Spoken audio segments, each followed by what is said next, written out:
que sejas bem-vindo ao Quem Cala Consente. Hoje, pela primeira vez, vou responder aos vossos pedidos e vou falar sobre o ambiente profissional. Vamos falar sobre egos no trabalho. O meu nome é Mário Portela. Bem-vindo ao 96º episódio do Quem Cala Consente. Quem Cala Consente. Podcast por Mário Portela.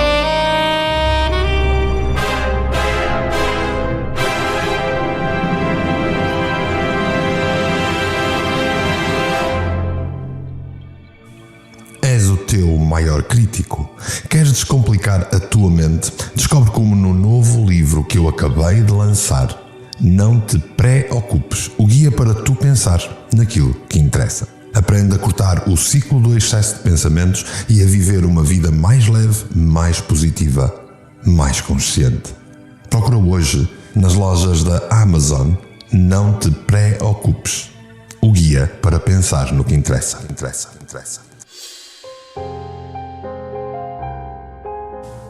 Pois é assim, nos últimos episódios tenho-te dito para me enviares propostas, sugestões de temáticas que queiras ver abordadas aqui no Quem Cala Consente.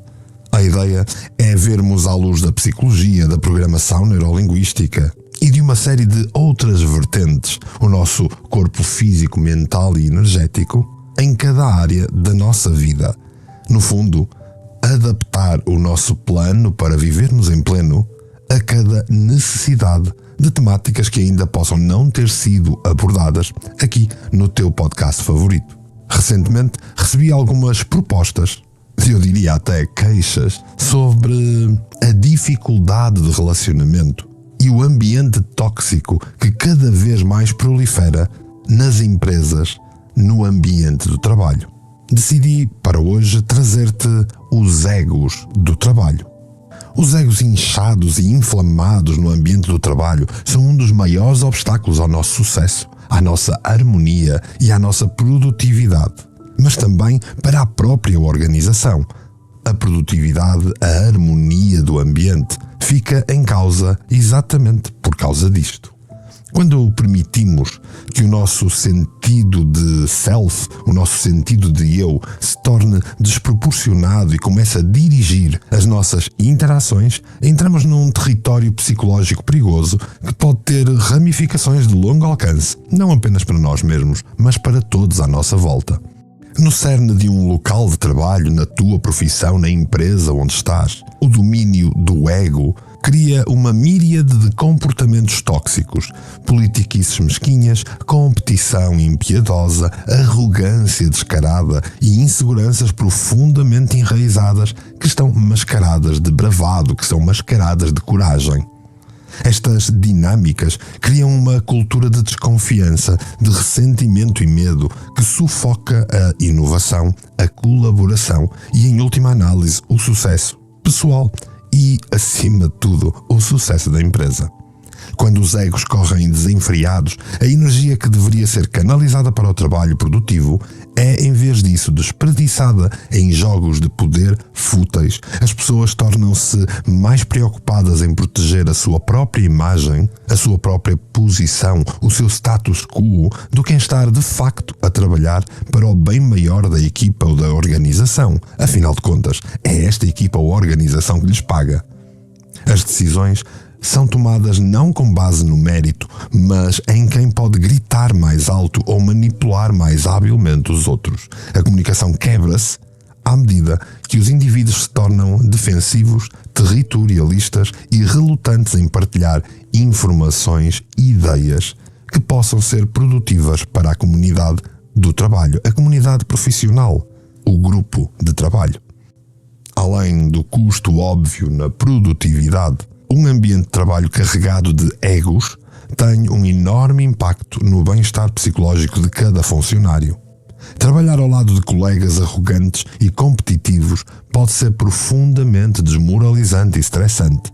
Corrói a autoestima, fomenta a ansiedade e conduz ao esgotamento.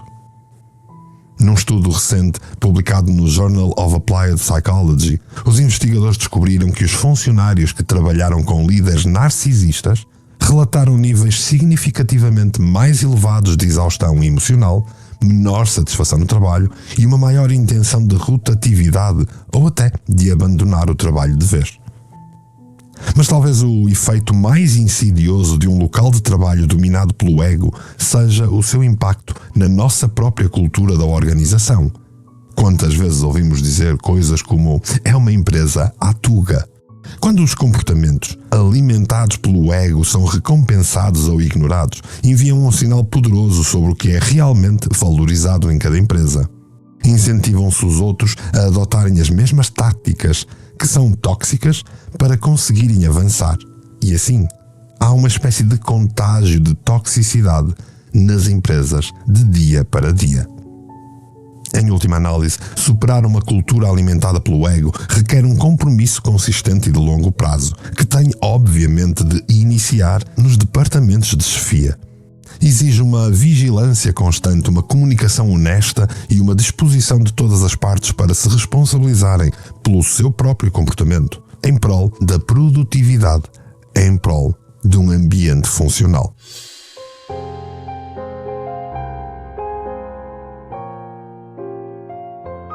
Politiquices e jogos de poder.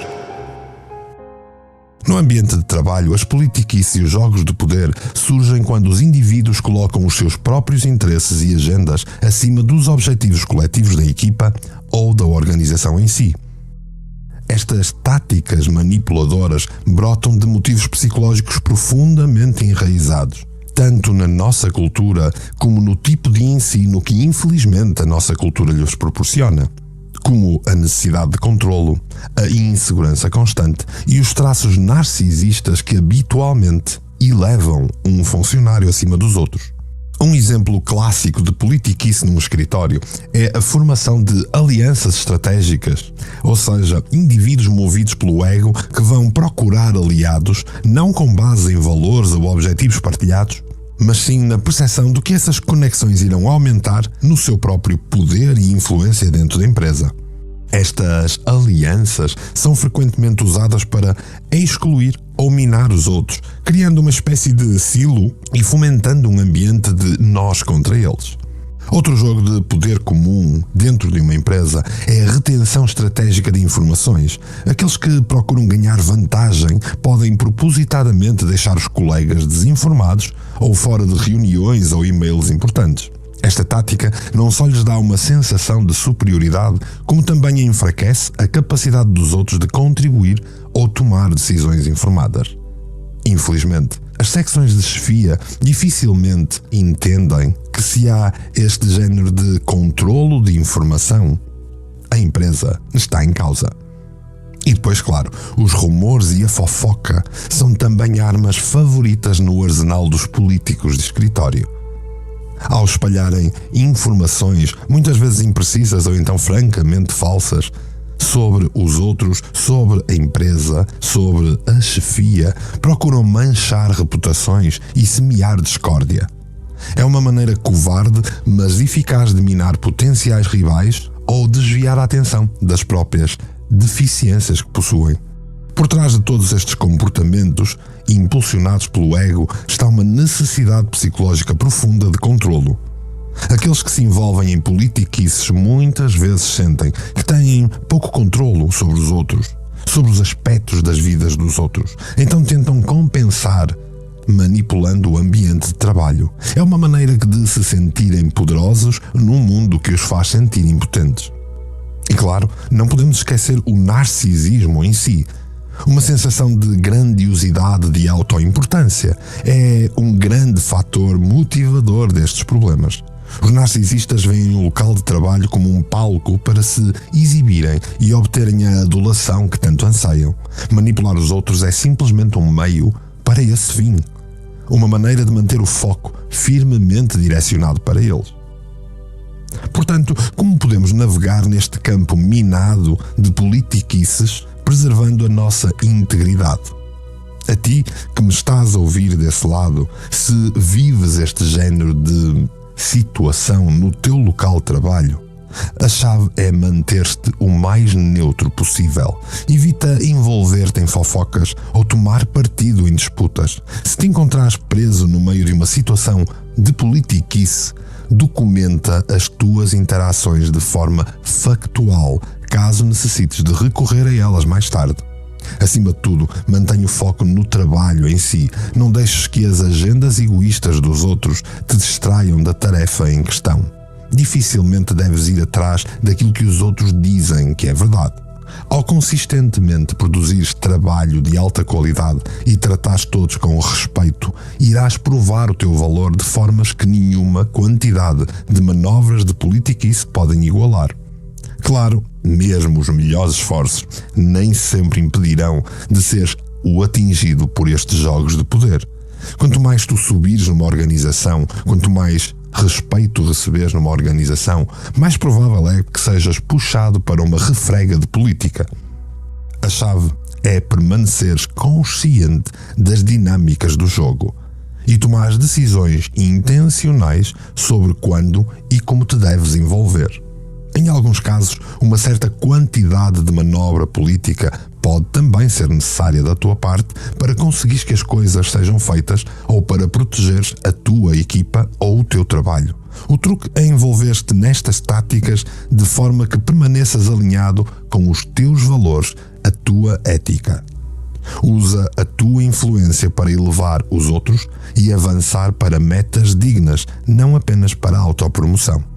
Em última análise, o antídoto para uma cultura de trabalho movida pela política e jogos de poder é a liderança consciente que modela uma maneira diferente de ser.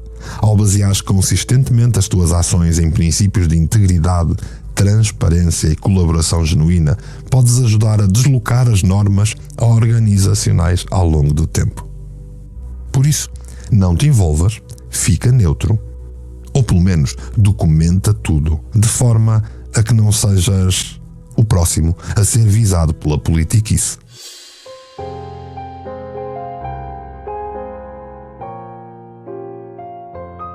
A competição tóxica. A competição é uma força poderosa no local de trabalho, capaz até de impulsionar a inovação, a produtividade e o crescimento de uma empresa. Só que há uma linha ténue entre competição saudável, que nos motiva a dar o nosso melhor, e a dinâmica tóxica da competição, que corrói a moral, faz sabotagem à colaboração e deixa um rastro de esgotamento e ressentimento dentro da empresa. Num ambiente de trabalho saudavelmente competitivo, o foco está na automelhoria. Os indivíduos são encorajados a estabelecer metas pessoais desafiadoras, a desenvolver as suas competências e conhecimentos e a esforçar-se continuamente por um desempenho de alto nível. O sucesso é medido contra o seu próprio potencial, não contra as realizações dos outros. A competição não é uma comparação tóxica. Infelizmente, em contraste, uma cultura de competição tóxica é alimentada por uma mentalidade de soma zero. A crença de que o ganho de uma pessoa requer necessariamente a perda da outra. Neste ambiente, os indivíduos veem os colegas não como colaboradores, não como membros de uma equipa, que estão a caminhar face a um objetivo comum, mas sim como adversários a serem derrotados a todo custo.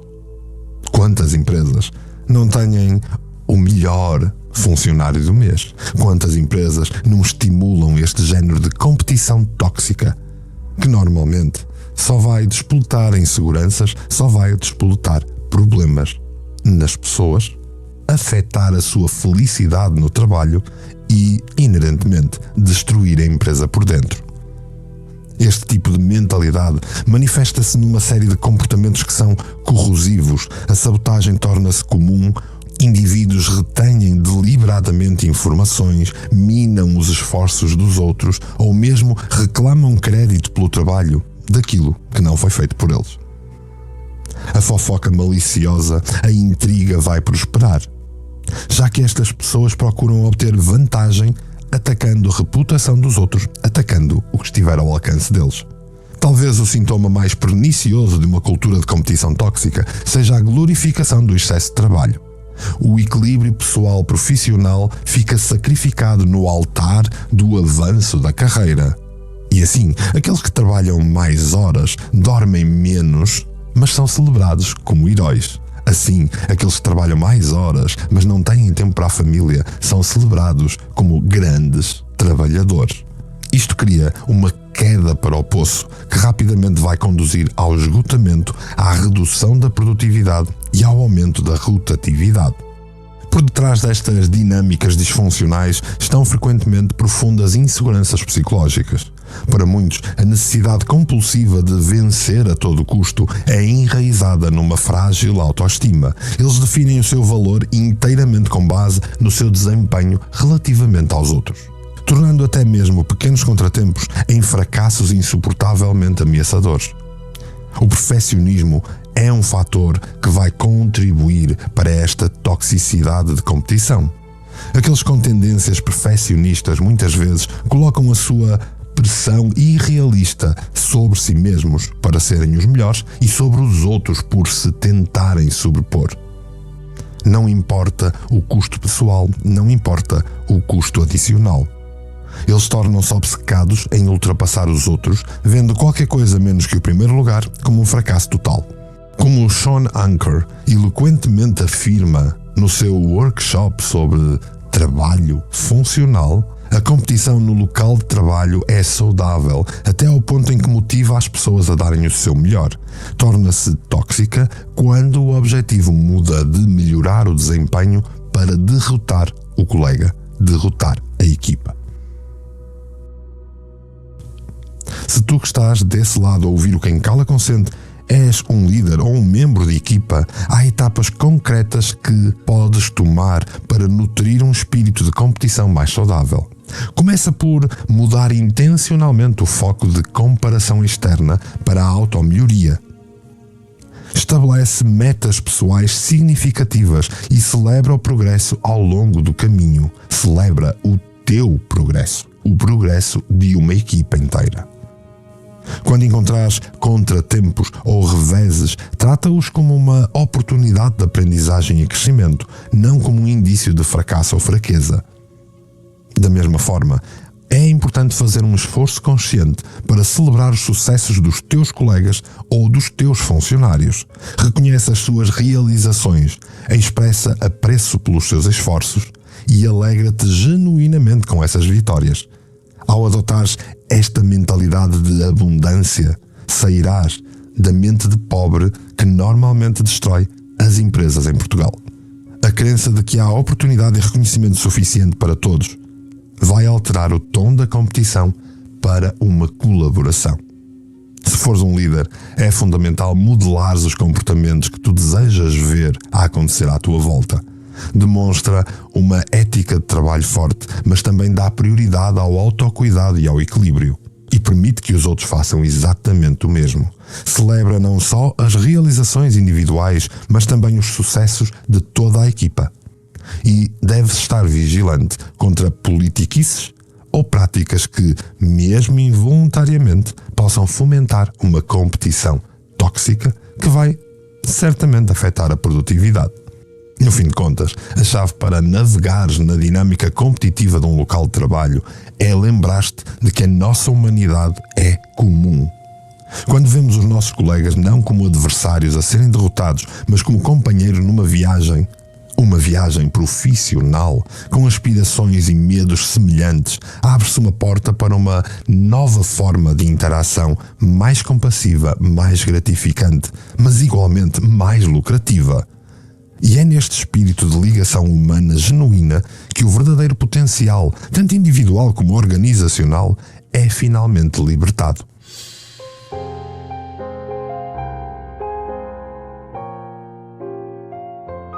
Egos inchados. Os egos inchados e a arrogância podem envenenar rapidamente um ambiente de trabalho. Vão deixar um rastro de ressentimento, desmotivação e de conflito. Estas pessoas com ego inflamado manifestam-se de várias formas, desde monopolizarem constantemente as conversas, menosprezarem as ideias dos outros, ou até se gabarem sem parar dos seus próprios feitos, por mais insignificantes que sejam. o impacto na moral de uma equipa é profundo. Ninguém gosta de ser desrespeitado ou ver o seu trabalho desvalorizado. Concordas? Os colegas com um complexo de superioridade têm uma maneira de fazer todos os outros se sentirem pequenos, corroendo lentamente a autoestima e o entusiasmo da equipa. Ao longo do tempo, este ambiente tóxico vai levar os funcionários mais talentosos a procurar um porto mais acolhedor e a abandonar uma equipa que é tóxica por dentro.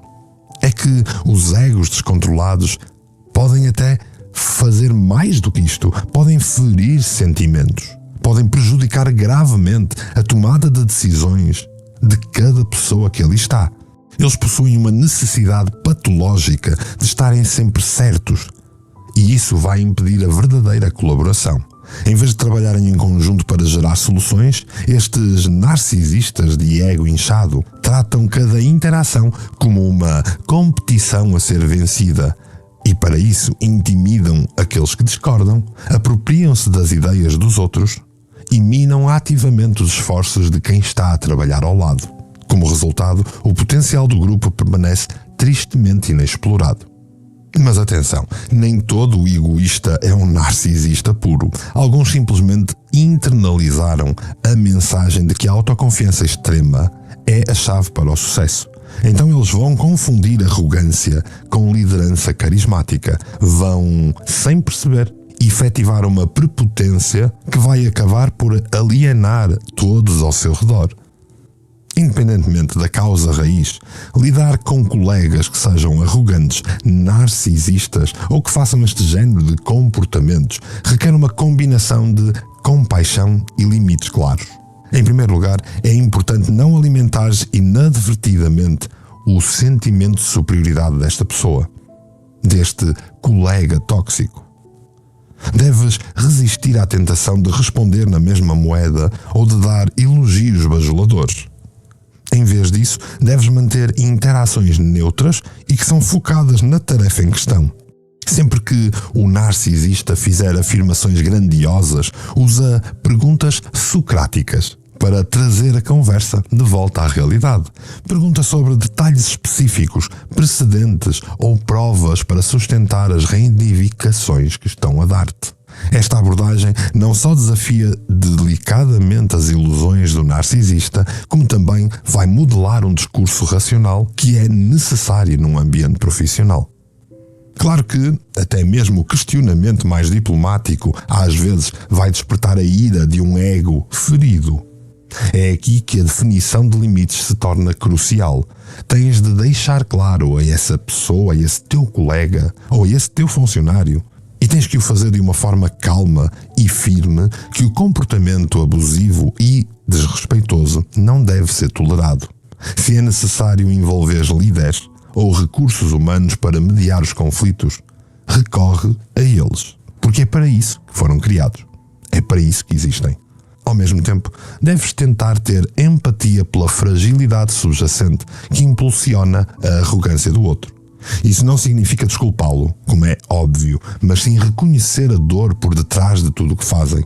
Por vezes, uma palavra bondosa ou um gesto de apreço genuíno podem penetrar as defesas de um narcisista e forjar uma ligação mais autêntica com menos toxicidade. No final, lembra-te de que a arrogância dos outros diz mais sobre eles do que o que diz sobre ti. Não deixes que o sentimento exagerado de autoimportância deles te faça duvidar dos teus talentos ou das tuas realizações. No fim, combater a arrogância, as politiquices e todos estes comportamentos tóxicos no trabalho requer mais do que apenas estratégias individuais. Requer uma mudança fundamental na nossa cultura organizacional. Precisamos criar ambientes que valorizem a humildade, a verdadeira e não a da internet. Precisamos de criar ambientes que valorizem a colaboração e não a competição por mais um par de zeros no lucro. Precisamos de criar um crescimento pessoal, tanto na confiança como no sucesso em cada um dos nossos colegas, líderes e funcionários. E esse é o ambiente pelo qual vale a pena esforçarmos-nos agora que estamos a falar de trabalho.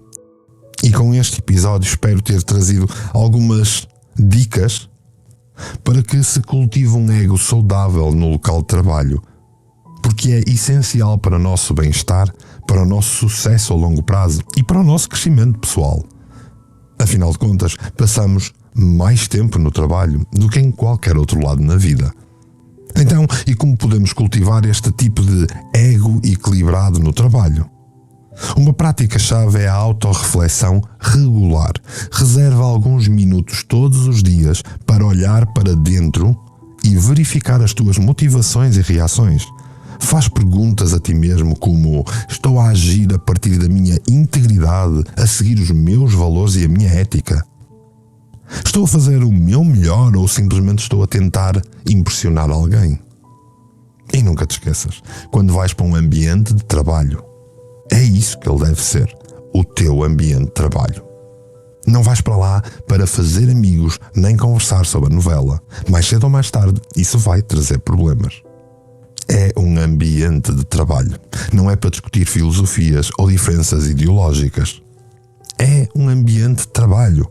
A ideia é que uma determinada empresa faça um determinado objetivo e tu trabalhas para isso. E é só e apenas isso. Quando abandonares, vais ter com os teus amigos, com a tua família e viver a vida onde podes existir para além da racionalidade. É certo que este tipo de cultura, estes tipos de conselhos que trago, não se criam de noite para o dia. Mas cada um de nós tem a oportunidade de plantar sementes por meio das nossas próprias maneiras de ser, por meio da nossa própria ação. Cada interação compassiva, cada reconhecimento honesto de pontos fortes e fracos, cada celebração sincera do outro, tudo isto vai enviar pequenas ondulações de mudança positiva por todo o sistema. E evita ser rancoroso. Porque se tentares fazer ao outro aquilo que tu vês o outro a fazer-te a ti, não estarás tu a fazer exatamente a mesma coisa, a ser tóxico no teu ambiente de trabalho. A jornada não vai ser fácil, mas o crescimento raramente é fácil.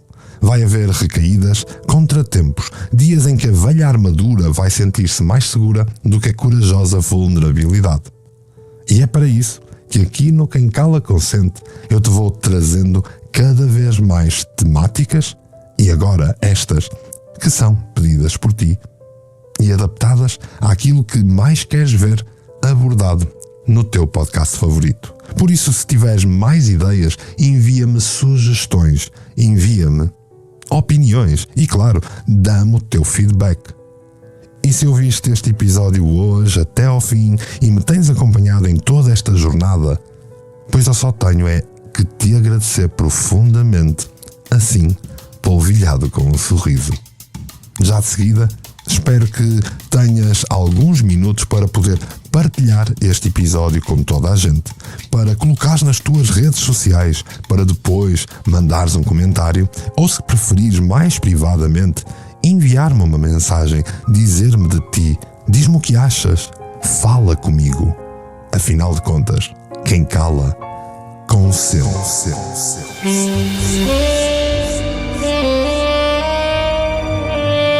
Quem Cala Consente. Podcast por Marco Portela.